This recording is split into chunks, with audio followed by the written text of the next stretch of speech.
You remember the chair, don't you? Not the object itself, perhaps, not the wood grain or the upholstery or the way one leg was slightly shorter than the others. You remember what it meant.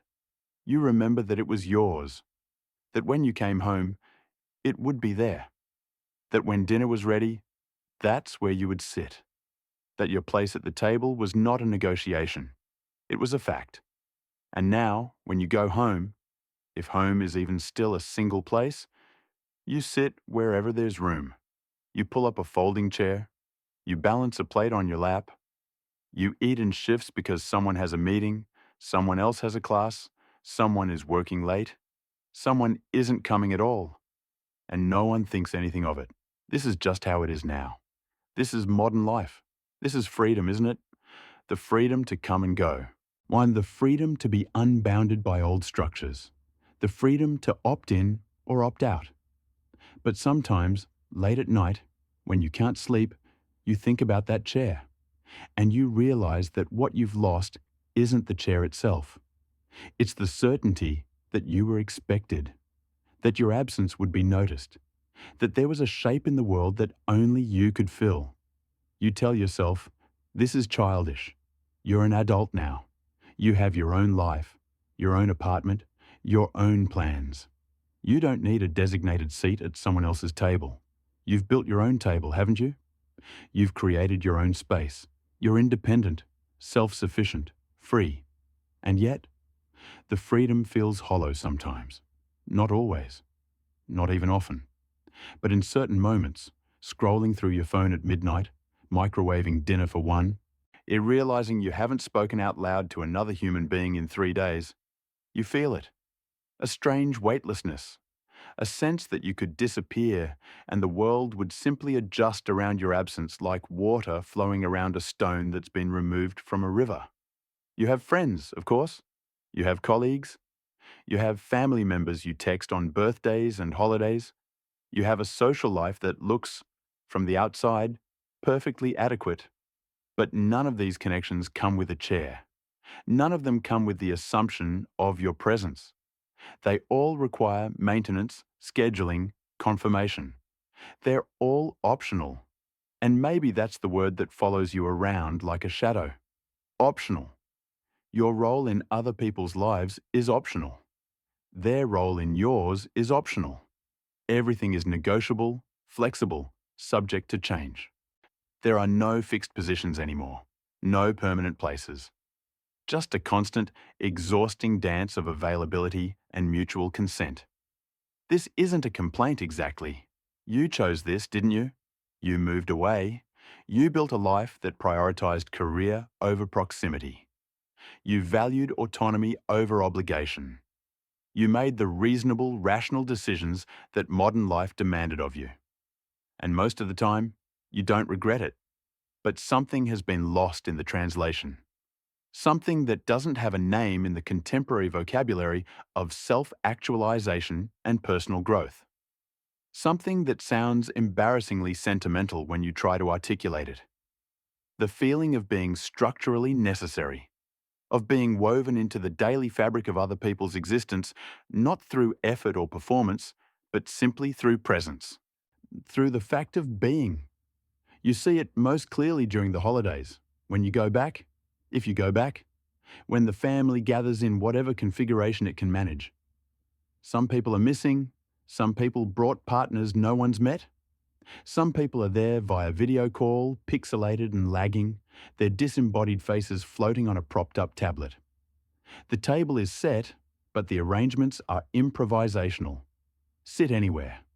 It doesn't matter. Except it does matter, doesn't it? You remember when it mattered. You remember when your grandfather sat at the head and your grandmother sat to his right, and you sat in the same spot you'd sat in since you were tall enough to reach the table without a booster seat. You remember how that repetition, that ritual sameness, created a kind of gravity. It held you in place. It told you who you were in relation to everyone else. And now? Now your grandfather is gone. Your grandmother lives in assisted living. The house was sold, the table was donated, and when you gather, if you gather, it's in different locations, different configurations, with different people filling in the gaps. It's nice, it's fine. It's the best anyone can do under the circumstances. But no one has a chair anymore. No one has a fixed position. You're all just floating, trying to create warmth and connection through sheer force of will, without the architecture that used to hold you together. This is what keeps you awake some nights. Not the absence of the chair itself, but what the chair represented. The way it marked you as essential. The way it said, "You belong here." The way it promised that no matter what happened in the world outside, this place would hold your shape. This space was yours, not because you earned it or negotiated for it, but because you were born into it. Because you were family. Because that's what family meant. And you wonder if your children, if you have children, if you ever have children, will even understand what you've lost. How do you explain a form of belonging they've never experienced? How do you describe the weight of a permanent place to people who've only ever known provisional arrangements? You think about the way relationships work now, the way they're supposed to work, based on compatibility and mutual fulfillment, based on communication and boundaries and individual needs, based on the assumption that no one owes anyone anything beyond what they've explicitly agreed to provide. It's healthier this way, you've been told. It's more authentic. It honors everyone's autonomy. And it does. It really does. You can see the benefits. You can see how the old model trapped people, suffocated them, forced them into roles they never chose. You can see how people suffered under the weight of those fixed positions, those immovable chairs, those obligations that stretched across decades whether anyone wanted them or not. But you can also see what's been lost. The feeling of being locked in, yes, but also the feeling of being held. The constraint, yes, but also the certainty. The obligation, yes, but also the assurance that you would never be alone, that your place was secure, that someone was waiting for you. Modern life has made everything negotiable, and in doing so, it's made everything uncertain. You have more freedom than any generation in human history. You can be anyone, live anywhere, do anything. But you can't be sure that anyone needs you. Not really, not structurally, not in the way that creates a chair at a table that stays empty when you're gone. You try to create these structures yourself. You establish routines with friends. You have weekly calls with your mother. You plan monthly dinners with your siblings. You're trying to build, through conscious effort, what used to exist without thought.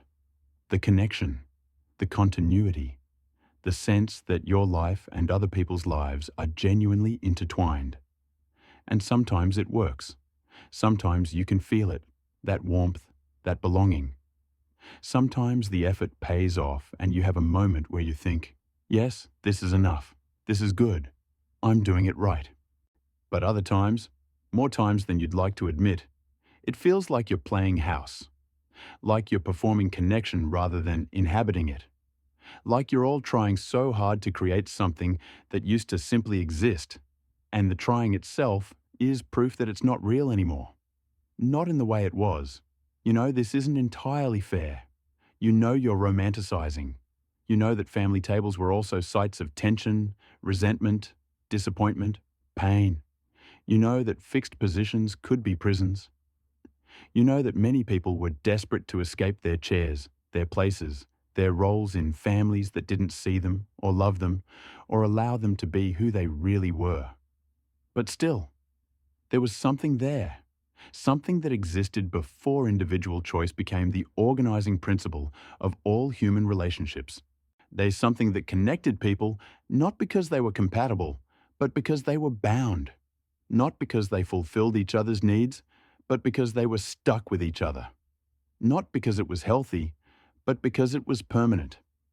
And permanence created a different kind of space, a different kind of possibility. When you knew someone would be there tomorrow and the next day and the day after that, you could weather storms that would capsize modern relationships in hours. You could have terrible fights because you knew reconciliation wasn't optional. You could be yourself, your worst self, your most difficult self, because being excised from the family was almost unthinkable.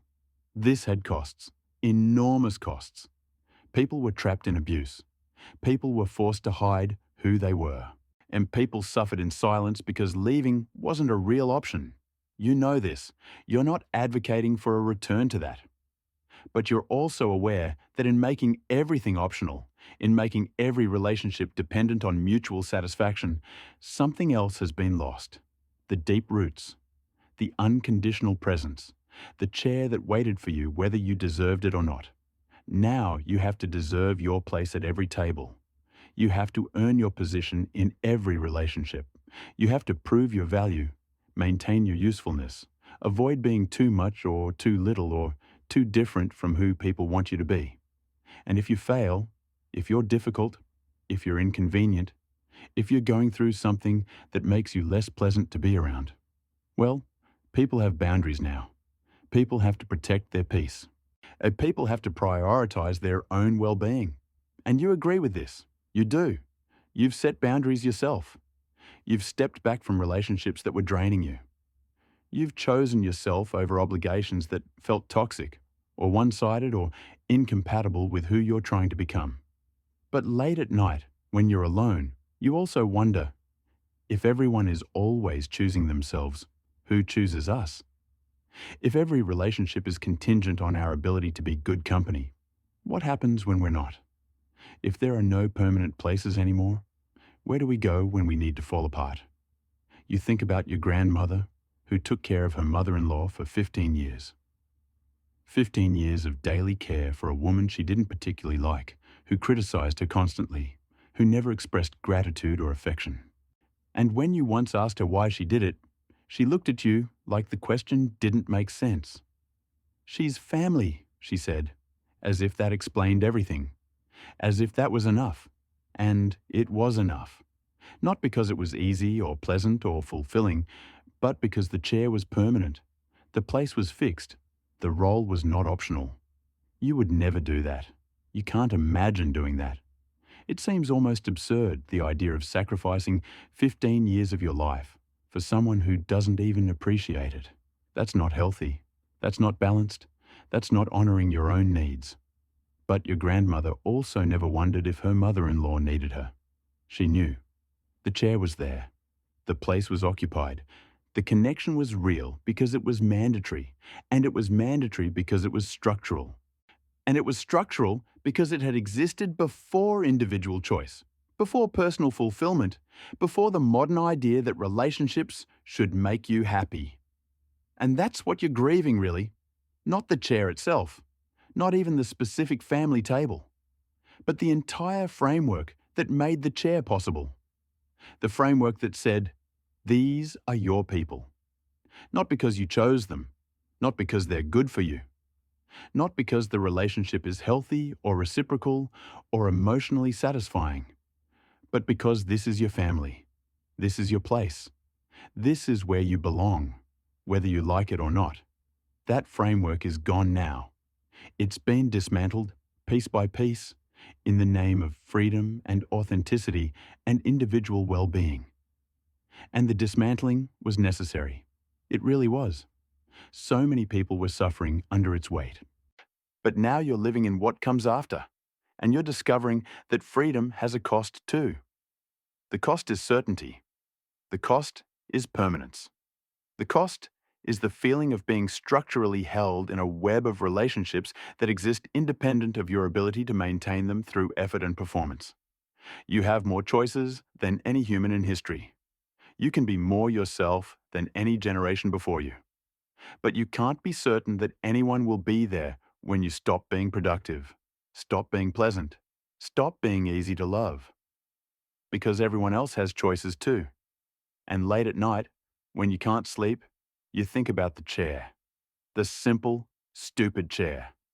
And you realize what you're really missing isn't the object or even the ritual. It's the feeling of being expected, of being necessary, of knowing that your absence would leave a hole that no one else could fill. That was your place. And now you're trying to build a life in a world where places are temporary, positions are provisional, and everything is optional, including you. But maybe you need to go further back to understand this. Maybe you need to sit with what a place at the table actually meant before modern life even existed, before you had the vocabulary of boundaries and self-actualization, before anyone thought relationships were supposed to make you happy. Go back far enough, and the table isn't even a table. It's a fire, and around that fire are the only people you will ever know. Not chosen friends, not compatible partners, just the people you were born next to, the people who happened to survive the same winters you did.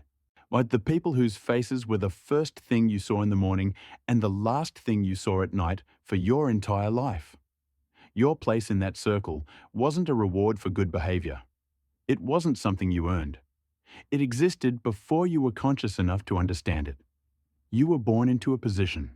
Son, daughter, youngest, eldest, the one who would hunt, the one who would gather, the one who would tend the fire, the one who would remember the stories. And that position came with absolute certainty and absolute constraint in equal measure. You couldn't be voted off the tribe. You couldn't swipe left on your siblings. You couldn't decide your family was toxic and move to another village to find yourself. You were locked in, bound by blood and proximity and the simple, brutal fact that survival required cooperation. And cooperation required knowing exactly where everyone stood, what everyone's role was, who you could count on when the wolves came. Your great-great-great-grandmother didn't wonder if her mother-in-law appreciated her. She didn't journal about whether caregiving was honoring her authentic self. She did it because there was no alternative. Because the chair wasn't metaphorical. It was the only way the family survived. And here's the thing you need to understand. Even though it sounds impossible from where you're sitting now, she didn't experience this as oppression. Not exactly. Not the way you would if someone tried to impose that structure on you today. She experienced it as reality, as the way things were. And within that reality, she had a kind of security you will never know. She knew she would never be alone. She knew that when she was sick, someone would tend to her. She knew that when she was old, there would be a place for her. She knew that her children would take care of her children if she died in childbirth, which she might. She knew all of this, not because people were kinder then, but because the structure demanded it. Because everyone's survival depended on everyone else. The chair at her table wasn't optional, because nothing was optional. And that meant she never had to wonder whether she mattered. She never had to negotiate her value. She never had to perform worthiness. She mattered structurally. She mattered because the whole thing would collapse without her. This is what modern humans are nostalgic for, even if they don't realize it. Not the hardship, not the lack of choice, not the arranged marriages or the backbreaking labor or the infant mortality or any of the actual conditions of ancestral life. What you're nostalgic for is mattering by default. For being locked into a web of relationships so tightly that your presence was simply assumed. For never having to wonder if people would show up for you because showing up wasn't optional. For knowing, with absolute certainty, that you had a place in the world and that place was permanent. Your ancestors didn't have better relationships than you do. They had more constrained relationships. And constraint created a kind of security that freedom has made impossible. Think about it. Your great-great-great-grandfather didn't love his father the way you understand love. He probably never told him. They probably never had a deep conversation about feelings. Or they might not have even liked each other very much. But when the old man couldn't work anymore, the son took care of him. Not because it was fulfilling, not because it aligned with his values, not because it made him happy, but because that was his chair. That was his position in the structure. That was what sons did. And the old man knew this. He knew, without question, that he would be cared for. He didn't worry about being a burden. He didn't research nursing homes. He didn't save for retirement. He didn't wonder if his son would visit. The chair would be there. The structure would hold. The position was permanent. This is the unspoken bargain of the old world. You gave up freedom. The freedom to leave, to choose, to be whoever you wanted to be, in exchange for certainty. for permanence, for a place in the world that didn't depend on your ability to earn it or maintain it or deserve it. And now you have all the freedom and none of the certainty. You can be whoever you want, go wherever you want, love whoever you want. But you can never be sure that anyone will be there when you need them, because they have freedom too. They can also be whoever they want, go wherever they want, love whoever they want. Everyone is optional now, including you. You've been taught to think of this as progress, liberation from the oppressive structures of the past, freedom from roles you never chose, the ability to craft relationships based on genuine connection rather than obligation. And it is progress. In so many ways, it really is. You can see it in the people who escaped abusive families, and in the people who came out and found communities that actually loved them, in the people who broke free from suffocating expectations and built lives that actually fit who they were. But progress always cost something, and what it cost was the permanent chair, the fixed position, the absolute certainty that you belonged somewhere, whether you deserved it or not. Your ancestors lived in a world where almost nothing was chosen. You live in a world where almost everything is. They had security without freedom. You have freedom without security. And late at night, when you can't sleep, you're learning that humans need both. That freedom without belonging is just another kind of prison. That choice without commitment is just another kind of loneliness. You can see this tension in the way modern people talk about relationships. The constant language of work, of effort, of maintenance, of showing up.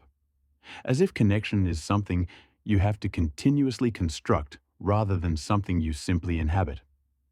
As if love is a verb you have to keep performing rather than a structure you're held by.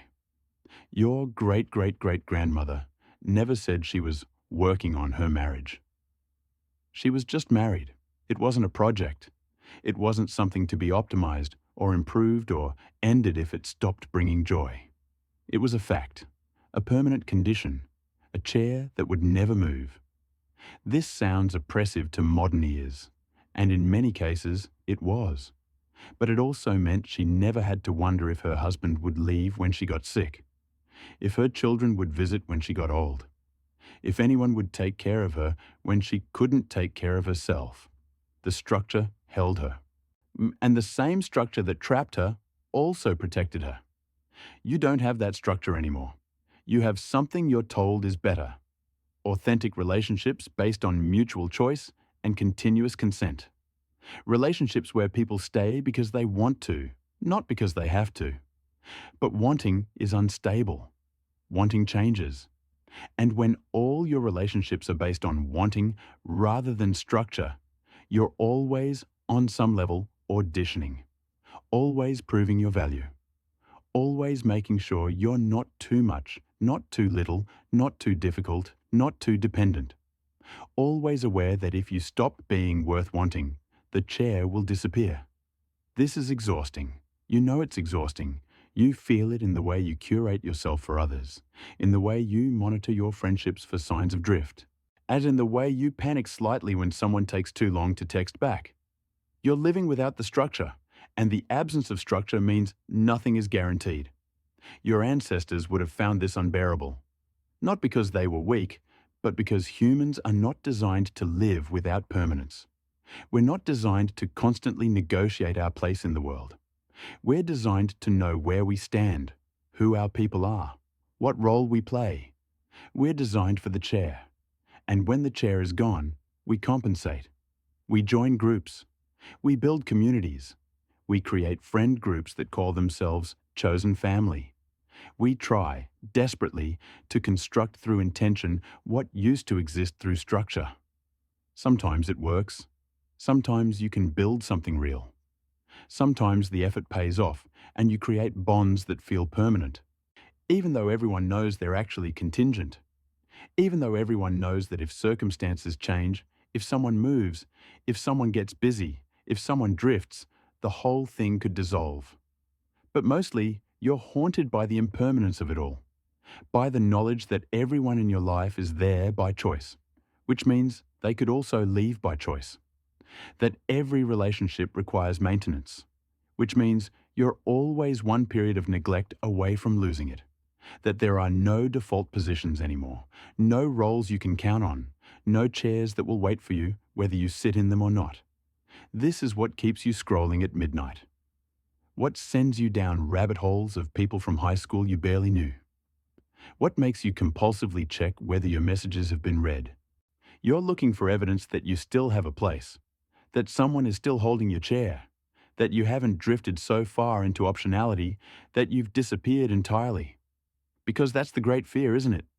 Not that you'll be rejected, not that someone will explicitly tell you that you don't belong, but that you'll simply become peripheral, that you'll slide from necessary to optional to absent, and no one will notice enough to pull you back. Your great-great-great-grandmother never had this fear.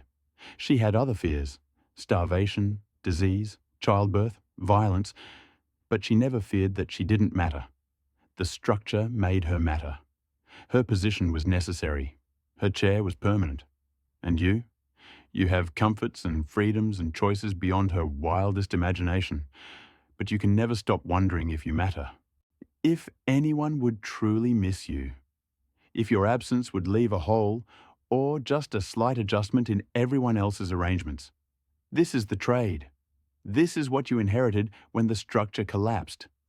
All the freedom in the world and none of the certainty. All the choices and none of the permanence. And most of the time, you tell yourself it's worth it. Most of the time, you believe the story of progress, of liberation, of authentic connection being better than obligatory proximity. But late at night, when you're alone, you think about the chair, and you wonder if your ancestors, for all their constraints and lack of choice, might have had something you will never have. A place in the world that didn't require justification. A position that didn't require maintenance. A certainty that someone was waiting for you, whether you deserved it or not. And maybe that's worth grieving, even if you wouldn't want it back.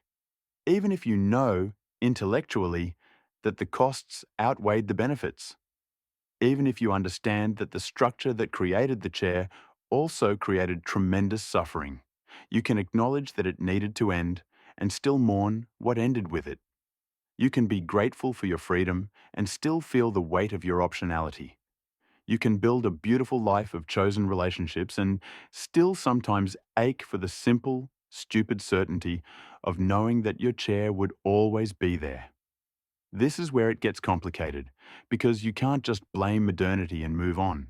You can't simply point at capitalism or individualism or social media and say, that's what destroyed the chair. The truth is more layered than that, more contradictory.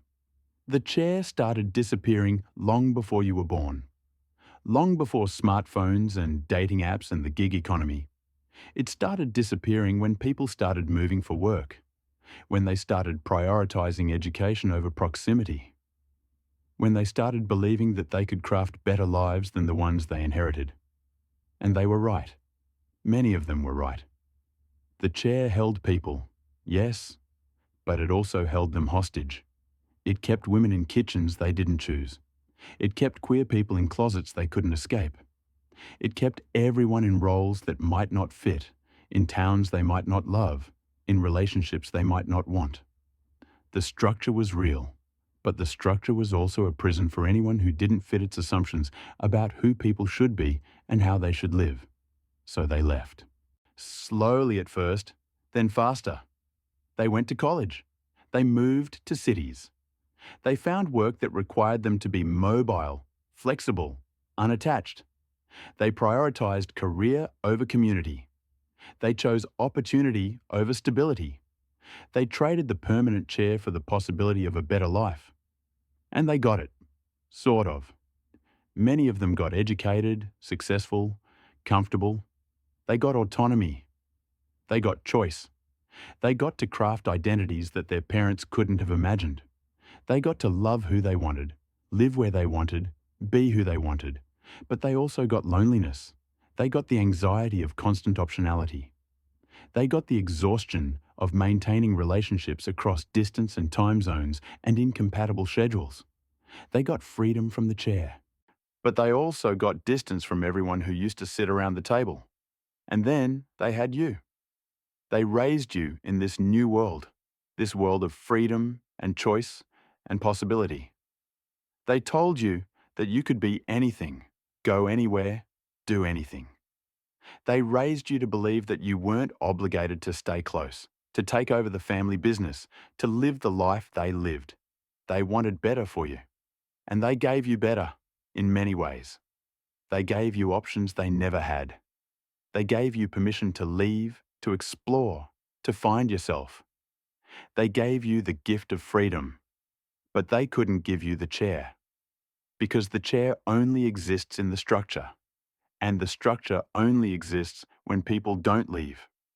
When they stay, not because it's fulfilling, but because it's permanent. When they sit in their position year after year after year. Not because they chose it, but because that's just what you do. Your parents couldn't give you that because they didn't have it themselves. They left too. They chose mobility over stability. They chose opportunity over permanence. And now you're doing the same thing, except you're going further. You're more mobile, more flexible, more free, and more alone. This is the inheritance you can't quite name. This feeling that you're supposed to be grateful for all this freedom, all this choice, all this possibility, and you are grateful most of the time, but you're also aware that something is missing. Some foundation, some floor beneath the floor, some certainty that if everything else falls apart, there will still be a chair waiting for you. Your grandparents had that certainty. Your parents might have had a shadow of it, but you have optimized freedom and uncertain belonging. You have chosen relationships and provisional positions. You have autonomy and anxiety in equal measure. And when you visit home, if home is even still a place you visit, you can feel the absence of the structure. The table is smaller now. People come and go on different schedules. Someone is always missing. Someone is always on a screen. The meal is pleasant maybe, but it doesn't have the weight it used to have, the gravity that used to pull everyone into orbit. Because the chair was never just about sitting. It was about being held in place by something larger than yourself, by a structure that existed before you and would continue after you, by the simple fact of being positioned in a web of relationships that weren't negotiable. You were the youngest, or the oldest, or the middle child, or the one who looked like your grandmother, or the one who had your father's temper, or the one who was good with numbers, or the one who would take over the farm, or the one who would take care of your parents when they got old. These positions weren't suggestions. They were assignments. And the assignments gave you a place in the world that didn't require you to figure out who you were, or what you wanted, or how to optimize your personal growth. You knew who you were. You were whoever the structure said you were. This sounds limiting. And it was. But it was also orienting. It was also stabilizing.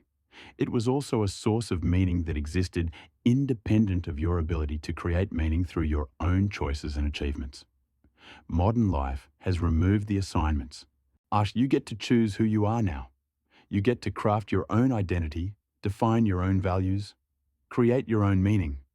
This is supposed to be liberating, and it is, except for the part where it's also terrifying, where you're responsible for figuring out who you are and what you're worth and what your place in the world should be, where there's no structure to fall back on when you're confused or lost or exhausted, where you have to construct meaning rather than inherit it. Your great-great-great-grandmother never had an identity crisis, not because she was less complex than you, but because her identity wasn't a project. It was a position. It was given. It was structural. She didn't have to find herself because she was never lost. The chair told her exactly where she belonged. And you? You have all the freedom to find yourself, which means you can spend your entire life searching and never be quite sure you've arrived. You can try on different identities, different careers, different relationships, different cities, and never feel the solidity of a position that simply is what it is. This is the other thing the chair provided. Not just connection to other people, but connection to a stable sense of self. When your position in the family was fixed, you knew who you were in relation to everyone else. And that relational identity was often more solid than anything you could construct on your own. Now, you're supposed to have an identity that exists independent of other people. An authentic self that's yours alone. A core that remains stable even as all your relationships shift and change and end and begin. But what if that's not how humans actually work? What if we're not meant to have selves that exist in isolation? What if we're meant to know who we are by knowing where we stand in relation to others? And what if that relational knowing requires the kind of permanence that only exists in structures we can't choose our way out of? This would explain why you feel so untethered sometimes, why you can't quite figure out who you are despite all the therapy and journaling and self-help books, why your sense of self seems to shift depending on who you're with and what role you're playing and whether you're being seen the way you want to be seen. You're trying to build a stable self in unstable conditions.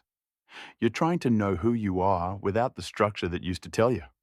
You're trying to be someone without a permanent position to be someone in. And it's not working. Not really. Because humans are relational creatures, and relationships require structure, and structure requires permanence, and permanence requires giving up the very freedom that modern life has promised you is the key to happiness. So you're stuck, free to be anyone, which means never quite sure you're anyone. Free to go anywhere, which means never quite sure you belong anywhere. Free to love anyone, which means never quite sure anyone will stay. This is the cost of dismantling the chair. Not just the loss of connection to others, but the loss of a stable way of knowing yourself. The loss of a position that existed whether you performed it perfectly or not. The loss of an identity that was structural rather than chosen. And no one told you this would happen. No one warned you that freedom from the structure would also mean freedom from the foundation. That liberation from the chair would also mean liberation from the solid ground beneath it. You were told you could be anything. You were not told that being anything would sometimes feel like being nothing. That infinite possibility would sometimes feel like infinite emptiness. That the absence of fixed positions would leave you floating, untethered, trying to construct solidity out of choices that could always be unmade. Your grandmother knew who she was. Wife, mother, daughter, sister. These weren't aspirations. They weren't achievements. They weren't even choices, really. They were positions in a structure that held her in place. And yes, they limited her. Yes, they constrained her. Yes, they might have kept her from becoming whoever she could have been if she'd had your freedom.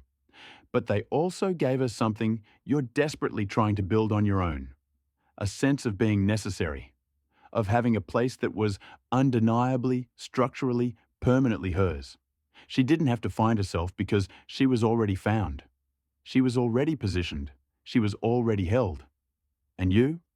You're still searching, still trying to figure out who you are and where you belong and whether you matter. Still trying to construct through effort what used to exist through structure. Still missing the chair, even though you can't quite articulate what the chair actually was. But let's sit with something uncomfortable now. Something you probably don't want to admit, even to yourself.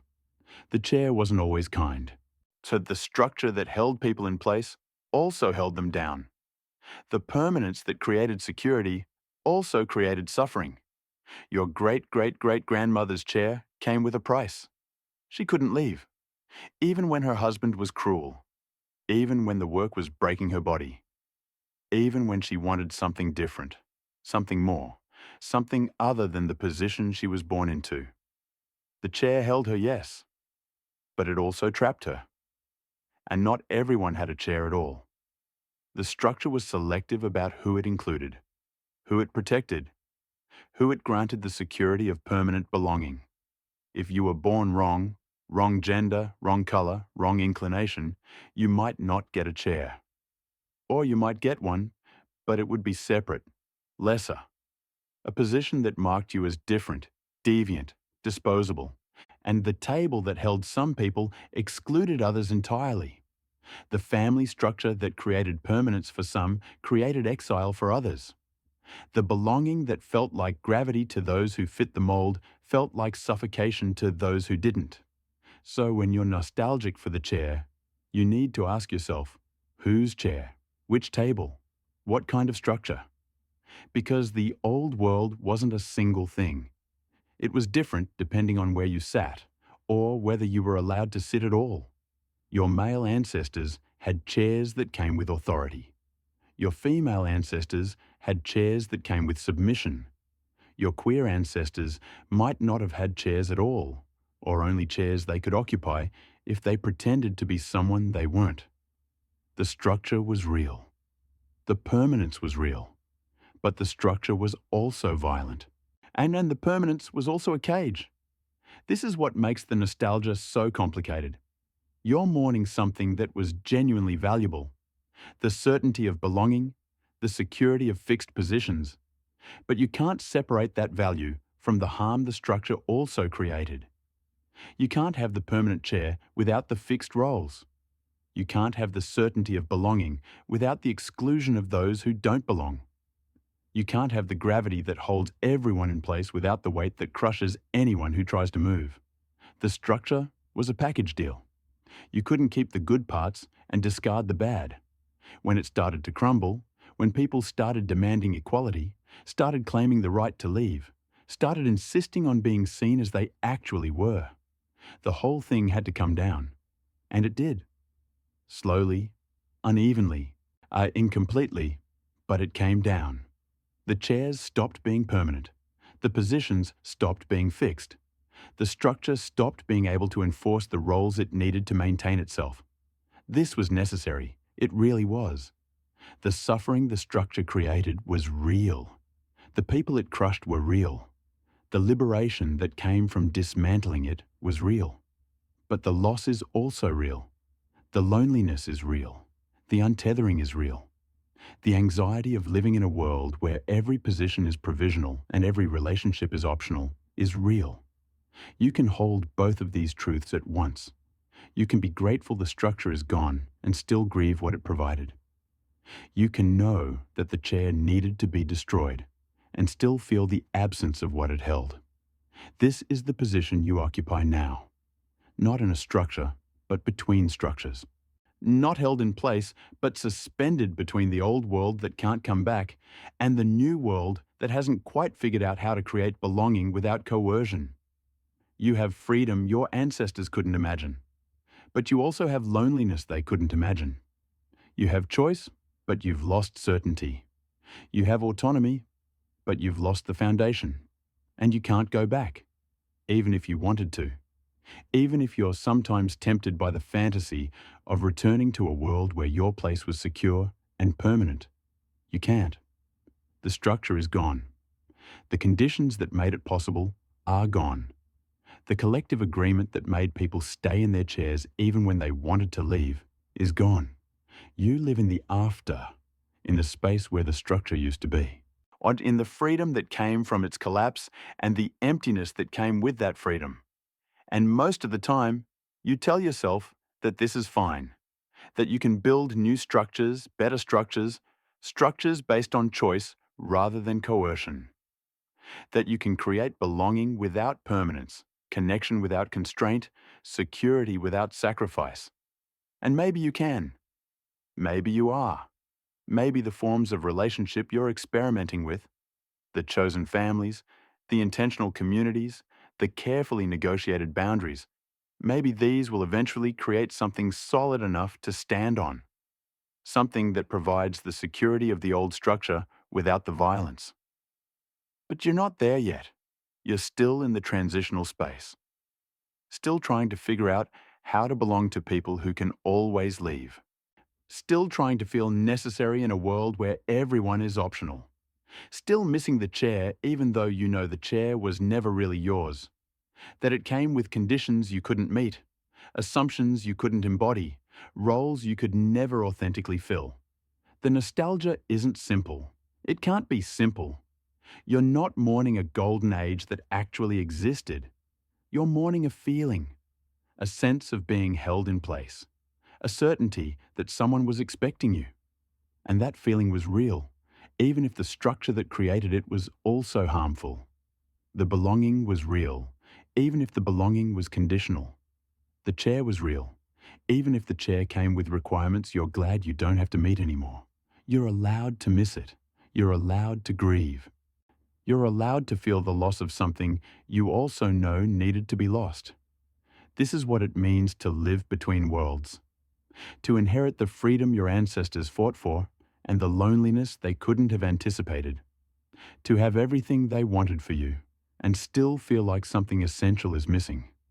The chair is gone. The table is scattered. The structure is collapsed. And you're free. And you're free. And you're so, so free. And sometimes, late at night when you can't sleep, you wonder if freedom was supposed to feel this much like falling. But here's what you need to understand about the falling. It's not a failure. It's not a sign that you've done something wrong, or that you're broken, or that you're uniquely unable to adapt to modern life. The falling is the condition. It's what everyone is experiencing, even if they don't talk about it, even if they're better at pretending, even if they've constructed lives that look stable from the outside. Everyone is missing the chair. Everyone is trying to build belonging in conditions that make belonging nearly impossible.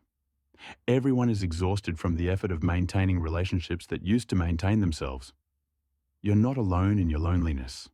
That's the paradox. You're isolated, yes, but you're isolated together.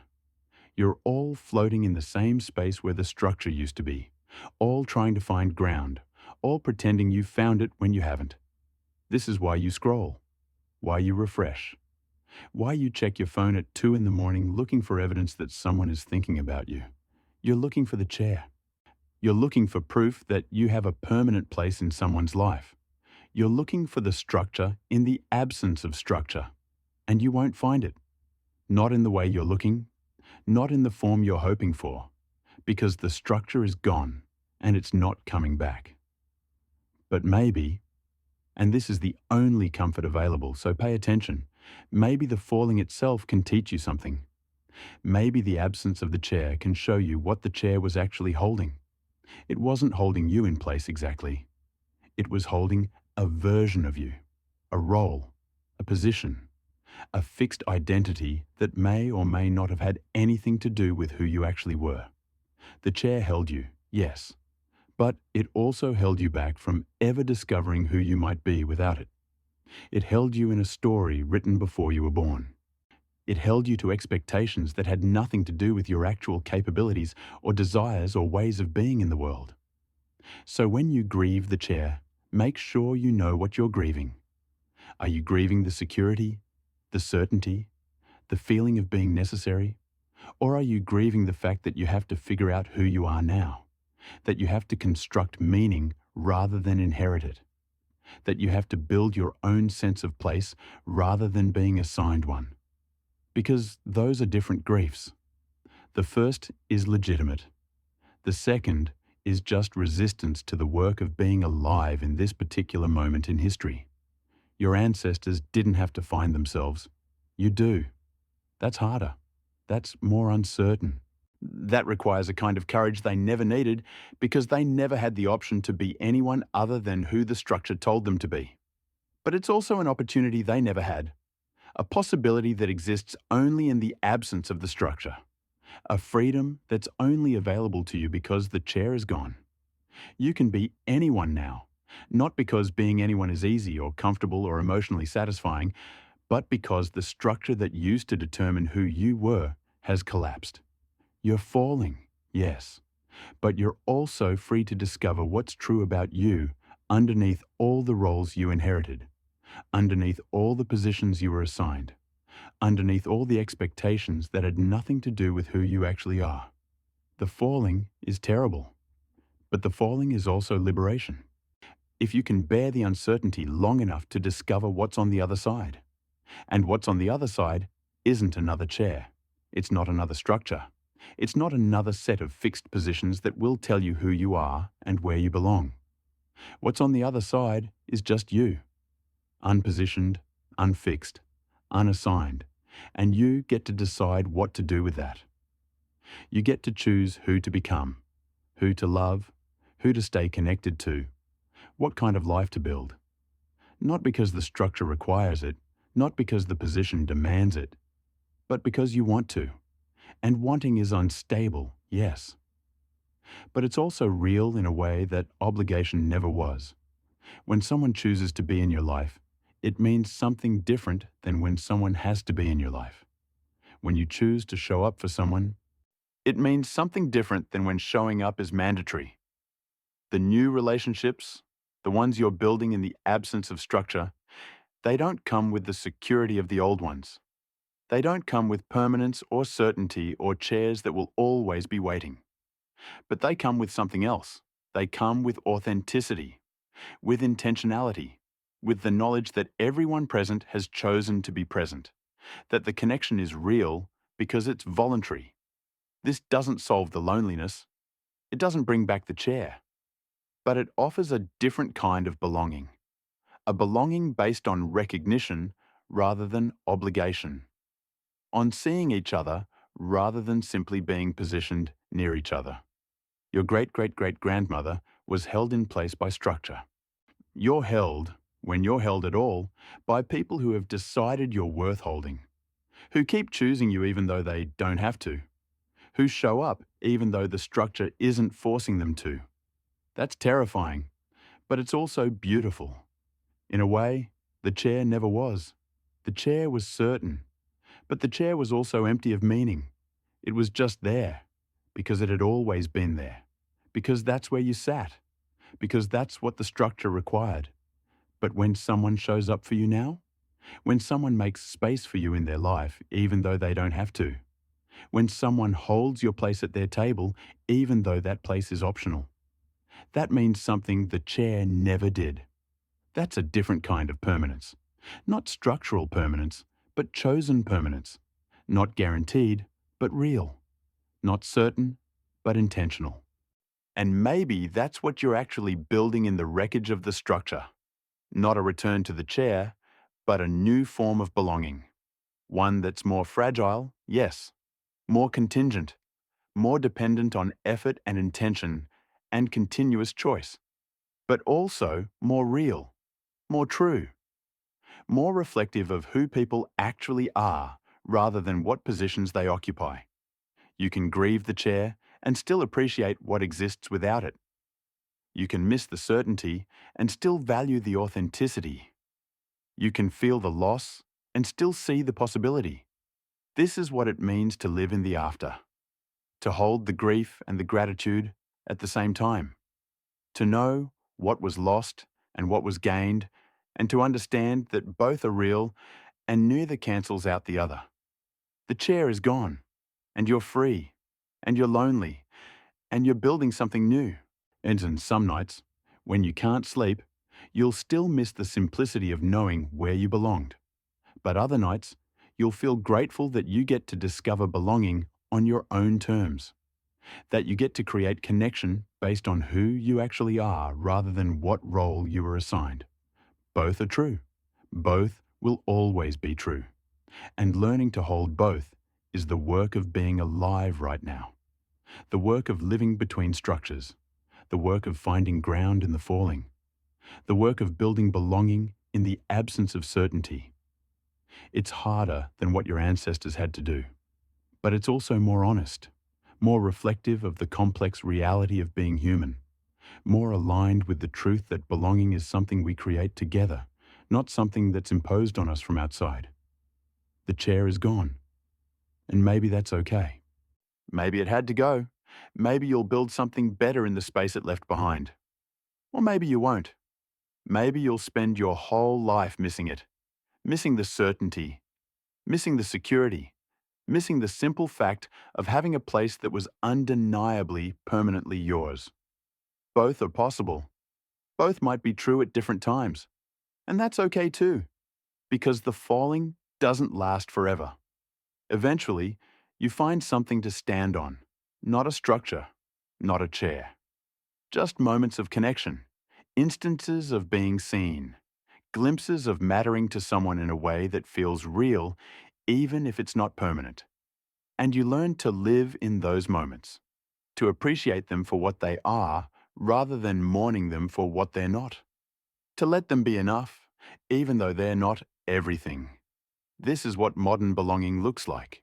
Not a chair, not a permanent place, just moments of mutual recognition, instances of chosen presence, the quiet miracle of someone deciding you're worth showing up for over and over, even though they don't have to.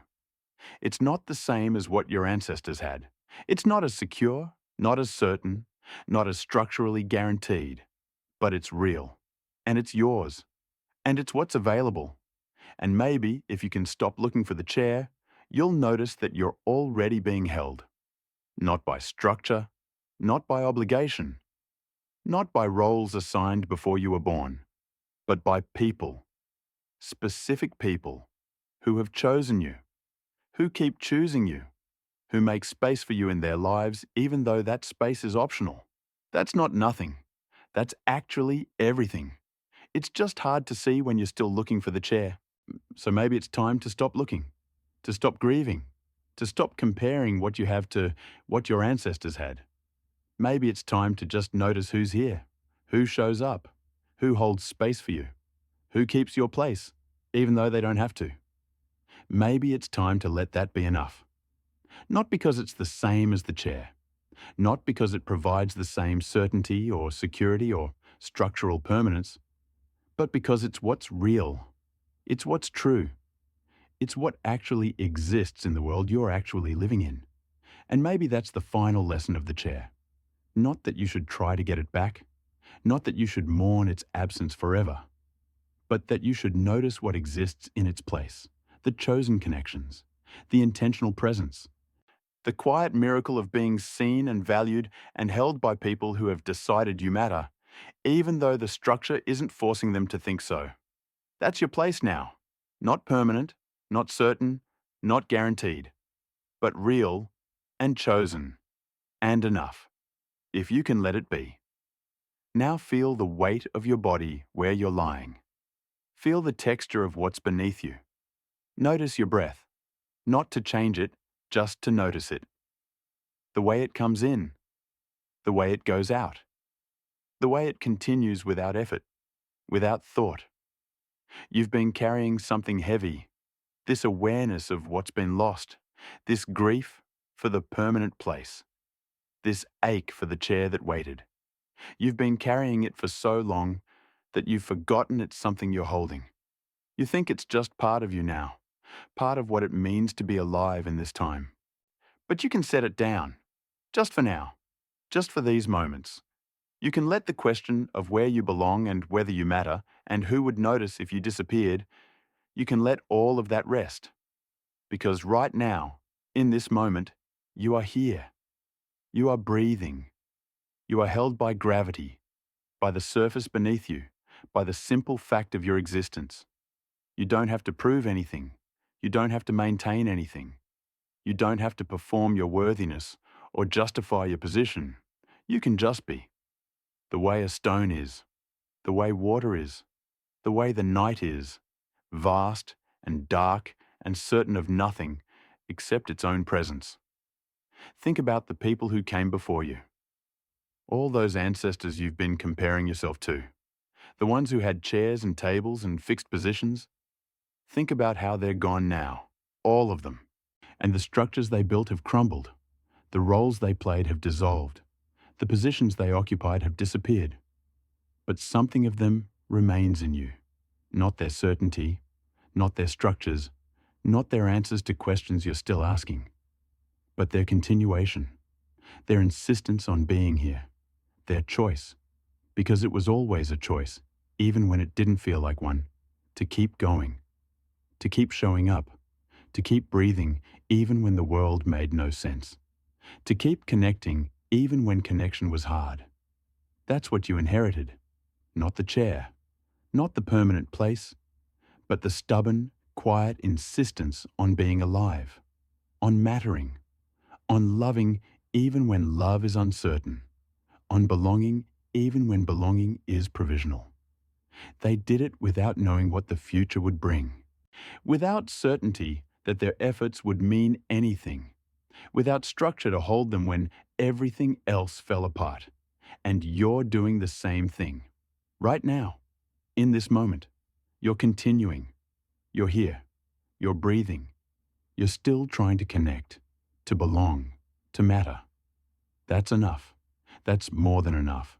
That's everything. Let your breath slow down. Let your thoughts slow down. Let all the questions about where you belong and whether you matter drift away like smoke. They're not important right now. They'll be there tomorrow if you need them. But right now, they're just noise, just static, just old fears recycling themselves. Right now, you exist. You are a body in space, a consciousness aware of itself, a point of awareness in the vast darkness of the universe. And that's not nothing. That's actually miraculous. Your ancestors knew this, even if they couldn't articulate it. They knew that existence itself was enough, that being alive was its own justification, that you didn't need a chair or a structure or a permanent position to matter. You just needed to be. And you are. You are here. You are breathing. You are alive. Feel the darkness around you.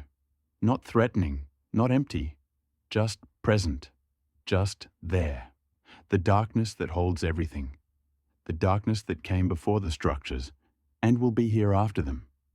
The darkness that doesn't care about your position or your role, or whether you have a place at anyone's table. The darkness just is, and you are in it, part of it, held by it in a way that's more fundamental than any structure could ever hold you. You are matter, stardust, the same atoms that made up your ancestors, the same atoms that will make up whatever comes after you. You are not separate from the world. You are the world. A brief configuration of elements that became conscious enough to ask where it belongs. And the answer is here, always here, in this moment, in this breath, in this body, in this existence. Not because you earned it, not because you deserve it, not because you have a role to play or a position to occupy, but because you are. And being is enough. Let that be enough. Let the effort go. Let the performing go. Let the constant negotiation of your value go. Let all of it dissolve into the darkness.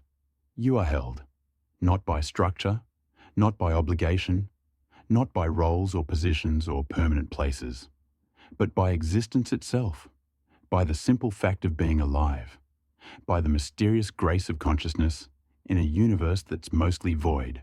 That's your real chair, not at a table, not in a family, but in existence itself, in the vast, dark, indifferent, and yet somehow generous fact of being. And that chair will never disappear. That position will never become optional. That place will never drift away. Because it's not dependent on anyone else's decision. It's not contingent on your performance. It's not something you can lose. You exist. You are here. You are held by the universe itself, by gravity and time, and the mysterious fact that anything exists at all. That's permanent. That's certain. That's the only chair that was ever real. Everything else, the family tables, the fixed positions, the roles you played, those were just temporary arrangements, just brief configurations of matter and meaning that held for a while and then dissolved. But this existence, this consciousness, this moment of being aware that you're aware, this is what doesn't change. This is what holds you. This is your real place. And you've been here all along. You just forgot to notice. You were too busy looking for the chair, too busy trying to figure out where you belonged, too busy negotiating your position in structures that were always temporary anyway. But you were already home. You were already held. You were already in your place, right here, right now, breathing, existing, being. Let everything else fall away. Let the questions fall away. Let the grief fall away. Let the loneliness fall away. What remains when everything falls away? Just this. Just breath. Just presence. Just the quiet miracle of being alive. That's the chair that was waiting for you. Not at a family table, not in a social structure, but in existence itself. And it's yours. It's always been yours. It always will be yours. Not because you earned it, not because anyone gave it to you, but because you are. And being is enough. It's always been enough. Rest in that now. Rest in the simple fact of your existence. Rest in the darkness that holds you. Rest in the breath that continues without effort. Rest in the only permanence that was ever real. You are here. You are held. You are home. And you always have been. The chair was always here. You were just looking in the wrong place. Now you've found it. Now you can rest. Now you can let go. Now you can simply be, be, be.